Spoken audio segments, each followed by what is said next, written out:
dibilang setuju, sebenarnya ya kurang setuju ya, karena ini kemarin juga maksudnya kenaikannya tuh 12% itu kan nggak setara juga dengan kenaikan gaji UMR-nya kan 6,5% ya, dan walaupun misalnya dikenain ke barang mewah juga itu nanti kan akan berpengaruh ke barang-barang lain ya, walaupun mungkin secara tidak langsung dan kenaikannya juga mungkin nggak signifikan. Menurut saya sah-sah aja sih, soalnya kan sasarannya juga tepat untuk barang-barang mewah. Kebanyakan produk mewah itu dari produk luar negeri, otomatis kalau misal ada pajak kayak gini mungkin orang-orang akan beralih ke produk dalam negeri. Walaupun dari Bapak Presiden bilang kalau PPN 12% hanya dikenakan untuk barang-barang mewah, tapi kami sebagai masyarakat tidak tahu apa saja klasifikasi yang masuk dalam barang mewah tersebut. Takutnya kan itu kenaikan itu berdampak pada barang-barang yang berkaitan dengan kehidupan kami sebagai pekerja swasta, sebagai masyarakat. Itu perlu disosialisasikan aja, Mas. Apa aja barang mewah tersebut, ataukah motor atau apa gitu, Mas. Kita sudah sama-sama dengarkan bagaimana dengan kekhawatiran masyarakat secara luas. Kita juga nanti akan mendengarkan dari Prof. Telisa, tapi kita dengarkan juga dari karyawan swasta yang sudah merasakan dampaknya. PPN 12% ini memang untuk barang mewah, tetapi ternyata ada dampak yang dirasakan dari karyawan swasta ya. Mbak Dinda mungkin bisa diceritakan apa sebenarnya yang terjadi, dampak apa yang Mbak Dinda rasakan? Ya, sebelumnya dampak yang saya rasakan untuk saat ini sih di bagian untuk pembiayaan kos. Saya kan biasanya rumah saya di Tambun. Jadi dalam sistem kerja ini saya ngekos di daerah CBD yang kebetulan untuk harga paling murahnya sih 500. Cuman karena dampak PPN ini naik jadinya 600 sekian. Dan itu sangat berdampak sekali sih. Jadi alasan ibu kos itu ketika menaikkan biaya kos dengan alasan bilang katanya PPN 12% naik gitu? Sempat dibilang seperti itu, namun karena berpengaruh kayak listrik, air dan sebagainya itu disampaikan. Artinya baru naik biaya kos itu berapa hari yang lalu? Sekitaran 3-4 hari yang lalu disampaikan. Dengan kondisi seperti ini artinya beban hidup jauh lebih bertambah lagi? Sangat berpengaruh dan itu sangat banyak pengeluaran. Lebih banyak lagi. Merasa sangat-sangat khawatir tidak? Sangat mengkhawatirkan. Sangat mengkhawatirkan.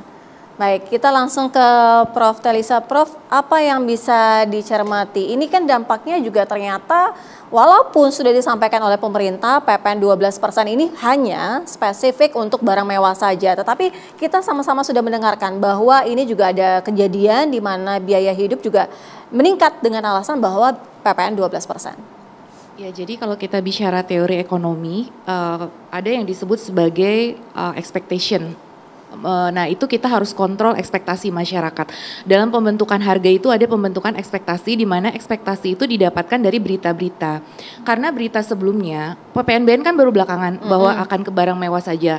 Sebelumnya kan pemerintah tetap menyatakan bahwa akan menaikkan PPN. Nah, itu sudah di price in oleh para pengusaha. Jadi pelaku ekonomi itu biasanya forward looking, pelaku-pelaku usaha. Nah, jadi karena mereka sudah price in, jadi ya udah kita naikkan saja sebagai antisipasi, karena kan pengusaha biasanya juga nggak mau rugi kan, jadi ada expectation itu, dan itu dalam teori ekspektasi inflasi itu memang ada. Nah, itu yang harus dikontrol dengan cara apa, sosialisasi kepada masyarakat bahwa ini jadinya tidak jadi seluruhnya. Nah, itu karena seringkali antara satu harga dengan harga barang lain, ini kan kalau ekonomi itu saling terkait biasanya. Nah, itu yang harus kita mitigasi impact spillover-nya dari satu harga ke harga lain, karena orang menganggap bahwa ya ini keseluruhan. Nah, meskipun tadi sudah jelas bahwa ini akan diklasifikasikan hanya kepada barang mewah, namun karena awalnya informasinya itu akan naik, ini kan baru terakhir-terakhir saja akan disampaikan kepada barang mewah, tapi itu sudah terlanjur tersebar sehingga masyarakat mungkin belum mengupdate atau kemudian sudah memprice in tadi. Jadi itu yang memang makanya harus hati-hati banget dalam pengumuman kebijakan, karena itu tadi akan mempengaruhi ekspektasi. Nah, sekarang bagaimana caranya ya, harus dilakukan sosialisasi tadi dan kesadaran juga bahwa kalau misalkan itu dilakukan ya itu kan otomatis nanti dari demand-nya akan berkurang ya. Misalkan tadi seperti kasus kos-kosan tadi ya, ya mungkin orang akan mengurangi ya artinya atau mungkin akan pindah mencari kos yang lebih murah dan sebagainya, karena pelaku ekonomi kan biasanya melakukan upaya-upaya untuk memitigasi ya dampak yang ditimbulkan ini. Nah itu kan nanti pemilik kos-kosannya jadi kosong misalkan kalau dia menaikkan harga, jadi kan harus melihat juga demand dari masyarakatnya tuh, kemampuan masyarakat seperti apa, seperti itu. Jadi artinya bahwa memang ini harus kita mitigasi dampak information channel tadi. Jadi information channel itu ya mungkin dengan influencer-influencer dan berita-berita dari media, tugas media juga untuk mensosialisasikan bahwa ini hanya sebetulnya selected. Dan tadi makanya definisi dari barang mewah itu betul-betul menjadi sangat penting ya. Meskipun tadi Pak Dery sudah menyatakan benar sudah ada di aturannya, cuma masyarakat kan kita kan kadang lebih Nggak percaya tahu ya. TikTok daripada mau membuka undang-undang repot-repot gitu, lihat PDF JDID atau apa yang bukan JDIH tuh yang hukum itu hukum online atau apa, cari regulasinya gitu di itu ya, itu kadang mungkin butuh waktu harus buka lagi PDF-nya. Nah kadang di TikTok ada mungkin itu yang lebih dipercaya, mungkin itu malah kurang tepat gitu misalkan. Nah, sehingga makanya tadi harus ada sosialisasi dari pemerintah sebetulnya kategori barang mewah, sehingga para pengusaha pun tidak semuanya ya menjadi lebih selected seperti itu sih. Prof, Jadi, kalau untuk dampak terhadap ekonomi kita, kemudian daya beli juga seperti apa? iya, itu udah jelas ya, efek dari ini lebih moderate pastinya dibandingkan dengan PPN semuanya, karena kan sudah ada kajian-kajian kalau PPN. Nah kalau PPNBM itu memang lebih selected, efek multiplier yang negatif yang ditimbulkannya itu akan lebih indirect, karena kan kalau barang mewah tadi menyangkut properti mewah, mobil mewah itu yang basket di masyarakatnya itu kecil, sehingga di local productionnya pun itu kecil, sehingga nah tapi tetap akan ada efek, cuma efeknya lebih moderate. Misalkan kepada inflasi, komponen barang mewah di dalam keranjang CPI kita atau IHK kita itu lebih kecil dibandingkan dengan komponen barang-barang yang primer untuk masyarakat seperti itu. Jadi otomatis nanti efeknya. Kalau misalkan dengan PPN diperkirakan inflasi bisa naik 0,5 sampai 0,9%. Mungkin dengan PPNBM naiknya hanya 0,1 sampai 0,3%. Jadi lebih moderate gitu. Artinya dan lebih sepadan langsung. tidak yang akan diterima oleh pemerintah dalam penerimaan negara juga? Ya tentu penerimaannya nggak akan sebesar kalau PPN semua dong logikanya. Karena kan tadi lebih selected. Kalau barangnya lebih selected ya pasti ini ya, walaupun dengan rate yang memang lebih besar, tetapi kan itu juga size-nya tidak besar juga. Jadi kalau dengan PPN itu diperkirakan akan naik 70 sampai 80 triliun, ya mungkin ini sepertiganya mungkin ya kalau kita optimis gitu dari PPNBM ini. Tapi kan setidaknya itu membantu. Dan yang lebih penting lagi adalah buat masyarakat ini adalah mungkin in return-nya apa. Jadi dengan kenaikan PPN itu masyarakat mendapatkan perbaikan fasilitas publik apa. Nanti kan ada program-program dengan meningkatnya APBN. Tadi sudah disampaikan ya, misalkan ada tunjangan guru yang naik, kemudian ada program makan bergizi gratis dan lain. Jadi atau fasilitas publik yang lebih membaik. Jadi juga narasinya adalah selain pajaknya itu sendiri, tapi apa benefit dari pajak itu sendiri, bahwa pajak ini untuk kepentingan pembangunan, kemudian nanti in return ini juga untuk perbaikan di masyarakat, administrasi nanti lebih mudah. Dan untuk menengah atas sendiri, ini bukan cuma menengah bawah ya yang perlu dimitigasi.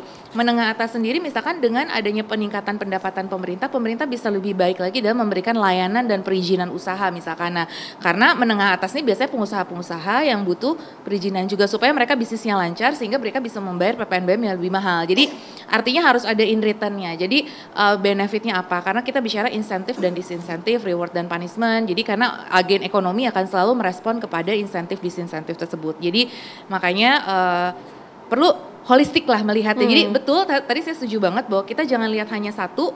Tadi berbagai macam, kalau yang saya simpulkan dari Pak Dery, Ibu yang tadi di Tanah Abang, kemudian Mbaknya tadi di kos-kosan, dan dari DPR sendiri, bahwa memang kalau kita lihat kebijakan tuh nggak bisa lihat parsial, kita harus lihat secara komprehensif sebagai suatu framework. Pada saat ini tuh ada apa aja? Sekarang lagi ada kontraksi karena global, karena macam-macam, domestik juga pasca COVID, kita belum sembuh scaring efek dari pandemi. Nah kemudian ada PPN ini.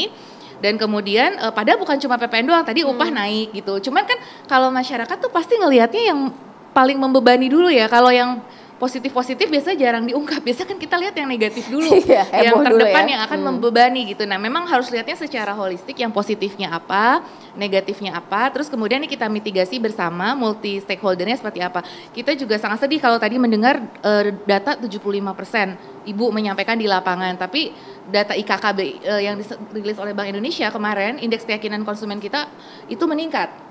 Setelah 3 bulan turun itu dia melonjak ke 125 dari 102 turun banget dari 121 kalau nggak salah. Tapi penjualan retail juga November diperkirakan naik. Ya, Indeks Prof, penjualan begini retail. Prof, artinya dengan kondisi saat ini seperti ini, ekonomi Indonesia dengan beban yang seperti ini juga, bagaimana dengan kondisi ini begitu? Apakah akan kebijakan ini sudah sangat tepat begitu? Ya, kalau kita bicara dalam teori, ada kebijakan tuh first best policy, ada second best policy. Nah, ada third best. Nah, Indonesia itu jarang bisa dapat yang first best. Itu dalam teorinya, karena apa, banyak constraint-nya kita. First best-nya semua pengusaha pasti pengen pajak itu rendah.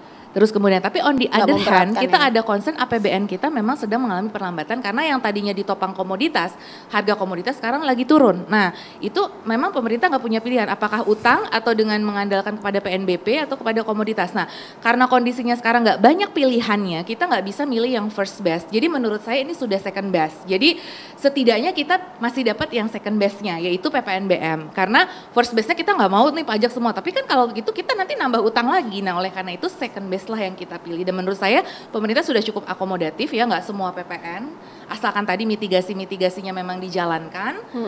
Terus kemudian tadi aspek daya beli ini nanti apa sih untuk ini daya beli masyarakat, kita bikin event lah, karena datengin Taylor Swift misalkan ke Tanah Abang misalkan atau apa, nah itu agak sulit ya, cuma kita nggak tahu lah, bola kita aja yang itu maju kan kita bisa menang ya, nggak pernah kebayang sama kita. Nah, kita harus bikin sesuatu yang inovatif, makanya dibutuhkanlah tim-tim Pak Presiden yang inovatif ya, seperti Pak Dery gitu, bikin lah event-event yang kreatif tadi, karena Indonesia itu ekonominya secara teori masih berbasis kepada bukan ke fundamental kayak investasi gitu-gitu enggak, tapi kepada event. Ada lebaran kita growth-nya tinggi, ada pemilu kita growth-nya tinggi, bansos, jadi kita tuh masih eventonomics banget.